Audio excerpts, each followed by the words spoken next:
বিসমিল্লাহির রহমানির রহিম। আমি ডিম ছাড়া কেক তৈরি করে দেখাবো। কয়েকবার বাসায় তৈরি করেছি। আজকে আবার করে আপনাদের সাথে শেয়ার করতেছি। এখানে আমি দুধ নিয়েছি 2 কাপ, তেল 1 কাপ, চিনি 1 কাপ, ময়দা 1 কাপ নিয়েছি, সুজি 1 কাপ নিয়েছি, এলাচ দানা নিয়েছি। যা যা ঘরে থাকে তা দিয়ে কিভাবে কেকটা তৈরি করা যায় খুবই সহজ এবং সরলভাবে করে দেখাচ্ছি। ব্লেন্ডারে জারে করব। প্রথমে আমি দুধ এবং চিনিটাকে ব্লেন্ড করে নেব।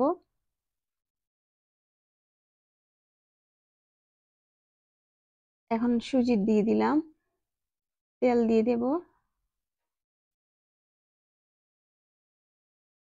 আবার ব্লেন্ড করে নেব। একটু সময় নিয়ে 1 মিনিটের মতো আপনারা ব্লেন্ডটা করে নেবেন। এখন ময়দা দিয়ে দিলাম,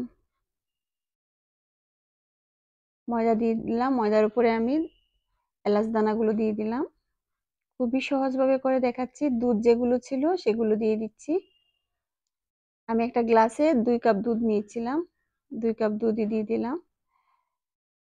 এখন আমার ব্লেন্ড হয়ে গিয়েছে, দেখেন কত স্মুথ হয়েছে।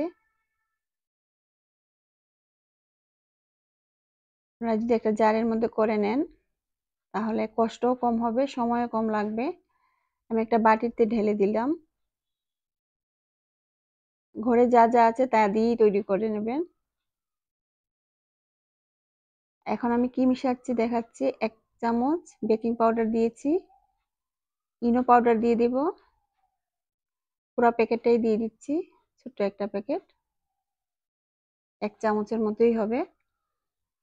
আপনারা মেজারমেন্ট বাটি দিয়ে, যার ঘরে যেরকম বাটি আছে সেই বাটি দিয়েই আপনারা এই কেকটা তৈরি করে নিতে পারবেন এবং খেতে এত মজাদার হয়, এত সফট কেক।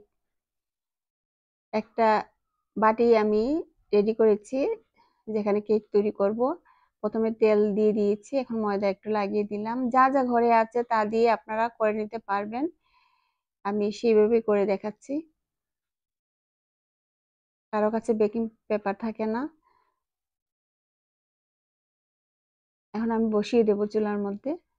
উপরে একটু কাঠবাদাম দিয়ে দিলাম, কেটে রেখেছিলাম, ছোট ছোট করে কেটে রেখেছিলাম। একটু বেশি করে দিয়ে দিবেন, খেতে ভালো লাগবে।